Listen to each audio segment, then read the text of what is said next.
नमस्कार दोस्तों, स्वागत करती हूँ आपका अपने चैनल सरस्वती टीचर्स क्लासेस में। तो यूपी टेट की तैयारी शुरू हो चुकी है। मैं आपको पूरा डीपली बताऊँगी। आपसे रिक्वेस्ट है कि आप सब भी अपने हाथों से नोट्स बनाएं। आज हम पढ़ने वाले हैं विकास के सिद्धांत एवं आयाम। यद्यपि जीवनधारी का विकास एक सार्वभौमिक तथा निरंतर चलते रहने वाली प्रक्रिया है, किंतु प्रत्येक प्राणी का विकास कुछ निश्चित नियमों के आधार पर ही होता है। विकास के कुछ प्रमुख निम्नलिखित हैं, जैसे किंतु प्रत्येक प्राणी का विकास कुछ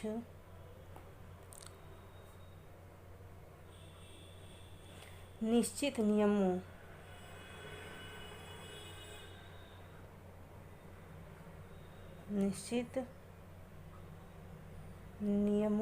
के आधार पर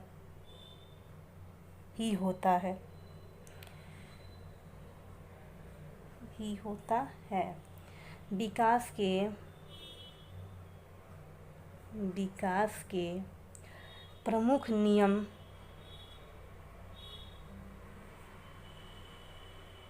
निम्नलिखित हैं।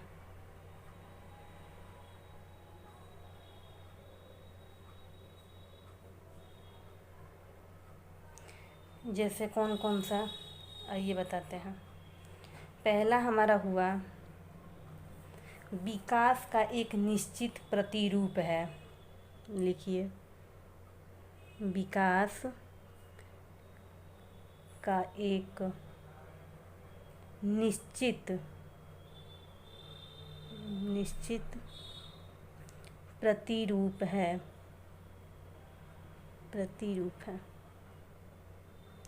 प्राणी का शरीर विकास दो दिशाओं में होता है। जब भी प्राणी का विकास होता है तो दो दिशाओं में होता है। यहाँ पे लिख लीजिए, प्राणी का विकास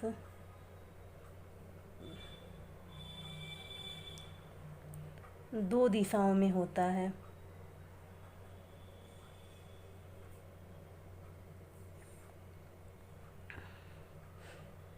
कौन कौन सी? तो पहला है हमारा मस्तकाधोमुखी। पहला हुआ हमारा मस्तकाधोमुखी दिशा में। दूसरा हुआ हमारा निकट दूर दिशा में। निकट दूर दिशा में। आइए पहला बताती हूँ, मस्तकाधोमुखी विकास। पहला हमारा हुआ मस्तकाधोमुखी विकास।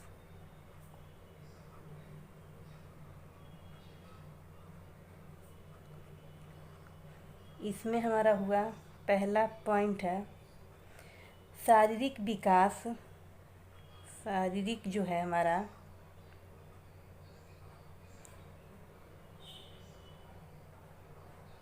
पहले क्या होता है? तो पहले हमारा सिर होता है, सिर से पैर की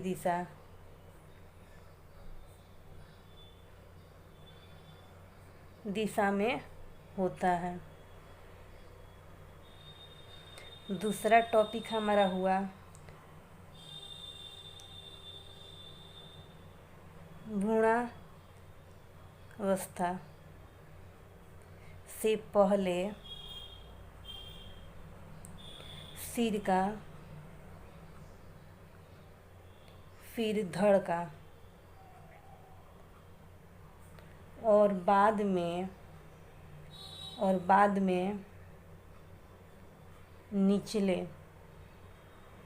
निचले भागों का विकास होता है।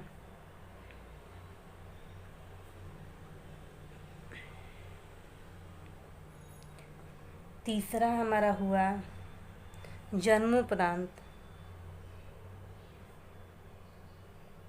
जन्मोपरांत पहले शिशु के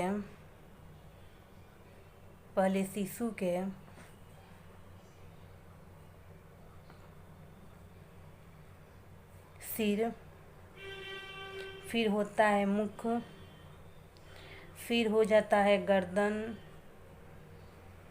और फिर ऐसे ही सारा होते होते होते होते हमारा लास्ट में फिर चला जाता है गर्दन, और फिर पैर होता है।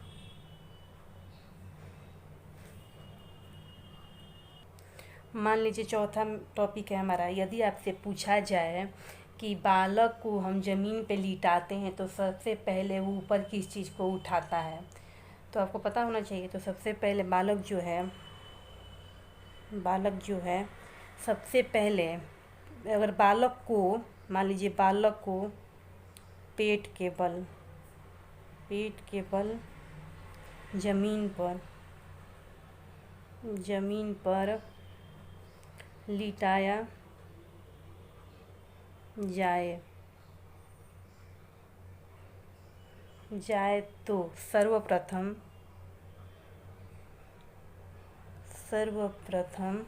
वह अपने सिर, फिर आपका मुख व गर्दन को ही उठाता है।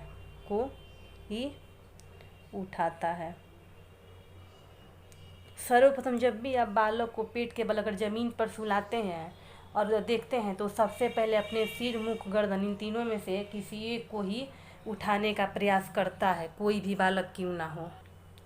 पांचवा, उसके बाद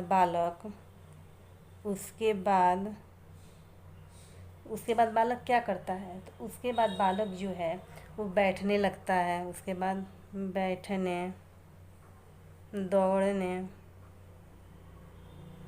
लगता है।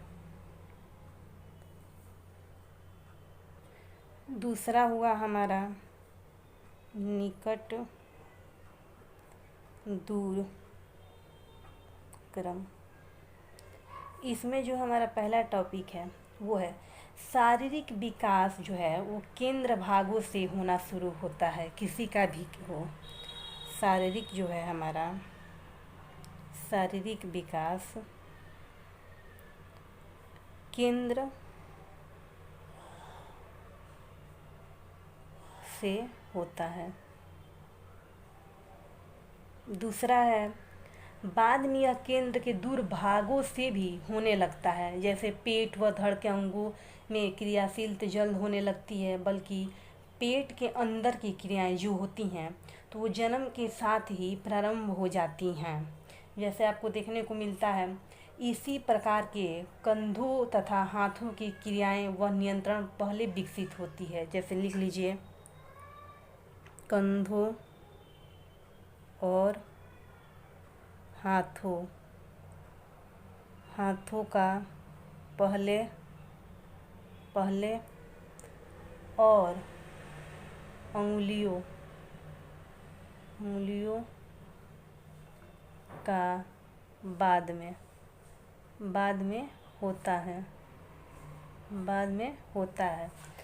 जैसे देखेंगे आप तो आपको पता चलेगा कि शिशु जो है वो अपने हाथों को आसानी से ऊपर तो उठा लेता है, किंतु किसी भी वस्तु को वो आसानी से पकड़ नहीं पाता। अतः निकट दूर के विकास क्रम में नाड़ी के पास वाले अंगों का विकास पहले होता है तथा नाड़ी के दूर वाले अंगों का विकास बाद में होता है। तो आप लिख लीजिए नाड़ी के पास वाले अंगों का पहले और नाड़ी के बाद वाले अंगों का बाद में विकास होता है। जैसे तीसरा टॉपिक है कि विकास की गति तीव्र व मंद दोनों प्रकार की होती है। जैसे किसी भी प्राणी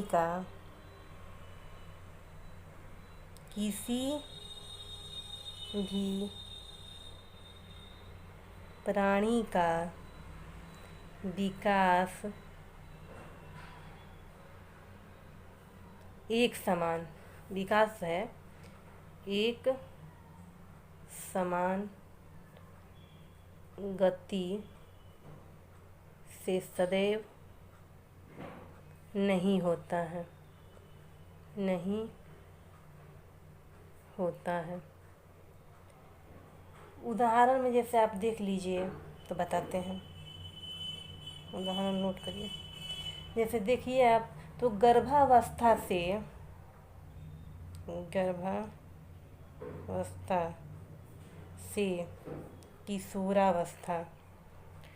किशोरावस्था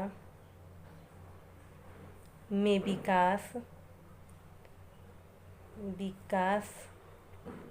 अवस्था की गति जो है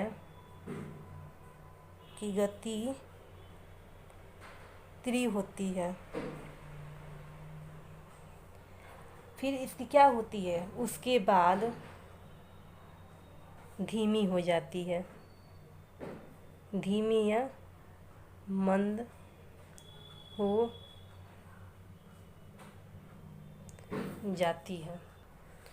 विकास के विभिन्न क्षेत्र, तो इसमें हमारा होगा बालक का विकास उचित ढंग से होना अत्यंत आवश्यक है। बालक का विकास उचित ढंग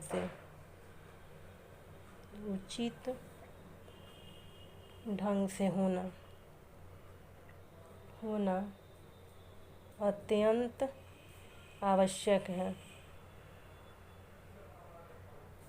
आवश्यक है, क्योंकि इसके अभाव में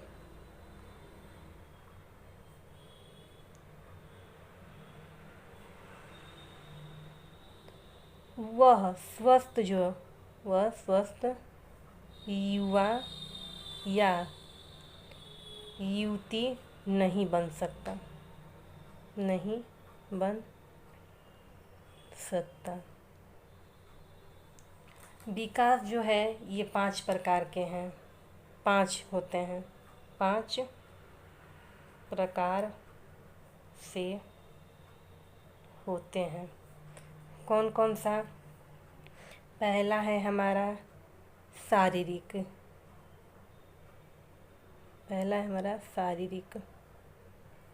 विकास। इसमें जो है शारीरिक अंगों का होने वाला वृद्धि, जैसे हमारे विकास में होगा, पहले शरीर की वृद्धि होती है, फिर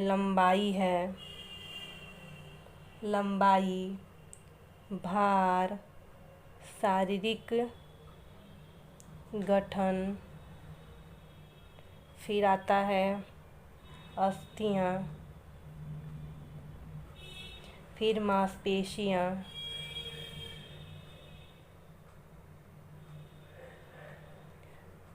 स्नायुमंडल, फिर जो है आंतरिक विकास होता है। दूसरा है हमारा क्रियात्मक विकास।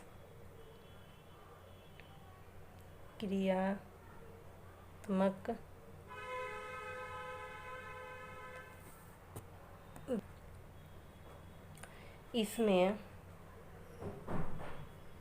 बालक के अंदर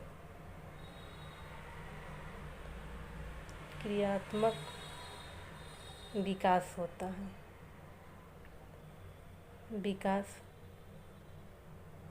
होता है,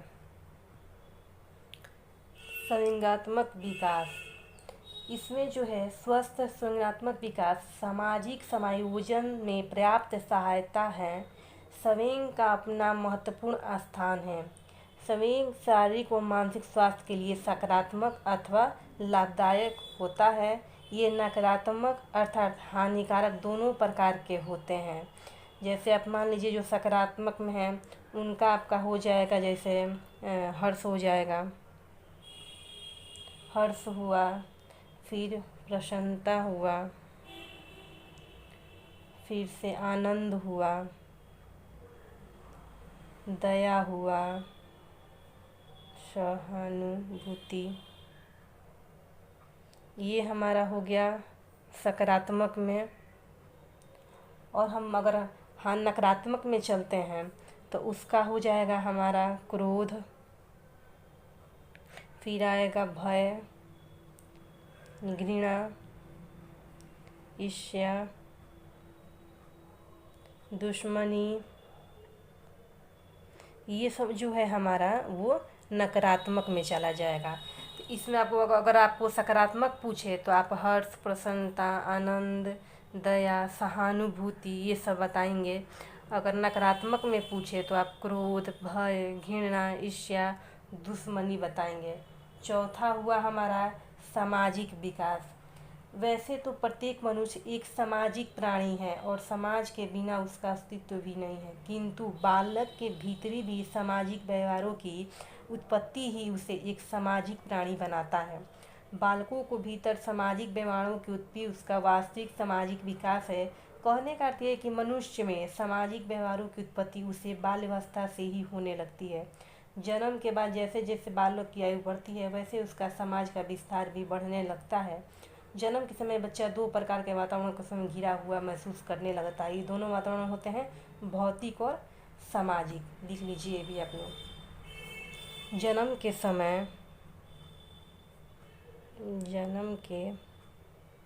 समय बच्चा जो है वो दो प्रकार से घिरा होता है। कौन कौन सा? तो पहला हो गया भौतिक और दूसरा जो हमारा हुआ वो सामाजिक। प्रश्न में बार पूछ ही दे कि सामाजिक विकास में अगर पूछ दे कि जन्म के समय बच्चा किस दो प्रकार से घिरा होता है तो आप बोलेंगे पहला हुआ भौतिक और दूसरा हुआ सामाजिक। पांचवा हुआ हमारा मानसिक विकास। मानसिक विकास क्या है? तो मानसिक विकास का अर्थ बौद्धिक क्षमताओं का विकास है जिसके आधार पर कोई भी बालक आयु वृद्धि के साथ साथ अपने नवीन वातावरण की वस्तुओं का बोध प्राप्त करता है। उसी को हम मानसिक विकास कहते हैं। लिख लीजिए। तो मानसिक विकास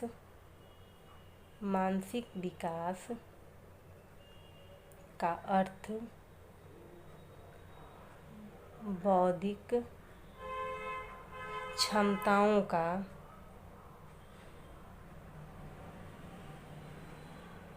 विकास है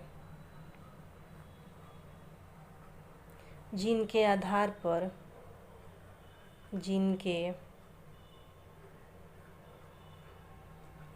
कोई भी बालक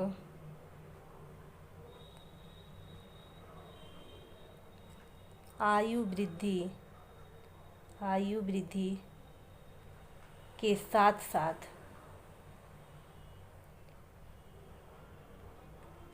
अपने नवीन वातावरण की वस्तुओं का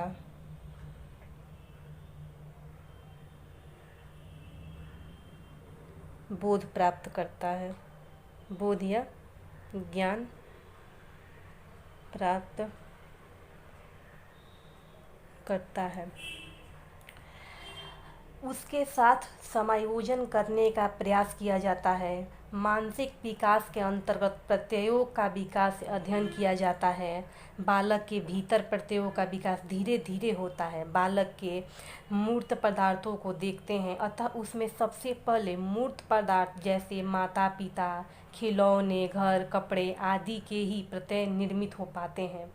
आयु वृद्धि के साथ साथ जैसे जैसे विभिन्न प्रकार की वस्तुओं जैसे उसके प्रत्ययों की संख्या बढ़ने लगती है, बालकों के बीच प्रत्यय का विकास अनुभव पर आधारित होता है। इसीलिए बालकों के भीतर थोड़ी मात्रा में ही प्रत्ययों का निर्माण हो पाता है। इसी को हम मानसिक विकास कहते हैं। जैसे पूछ देखें मानसिक विकास में किसका बोध होता है, तो आप बोलेंगे कि क्षमताओं का विकास होता है, अर्थ बौद्धिक क्षमताओं का विकास होता है, जिनके आधार पर कोई बालक आयु वृद्धि के साथ साथ नवीन वातावरण की वस्तुओं का बोध ज्ञान प्राप्त करता है। तो ये हमारा हुआ पाँचों। पहला हुआ शारीरिक, दूसरा हुआ क्रियात्मक, तीसरा हुआ संज्ञात्मक, चौथा हुआ सामाजिक और पांचवा हुआ मानसिक। तो आप भी नोट कीजिए। और हमारी वीडियो कैसी लगी, अच्छी लगी हो तो शेयर और सब्सक्राइब करिए। तो मिलते हैं हम आपसे नेक्स्ट वीडियो में, तब तक के लिए बाय दोस्तों।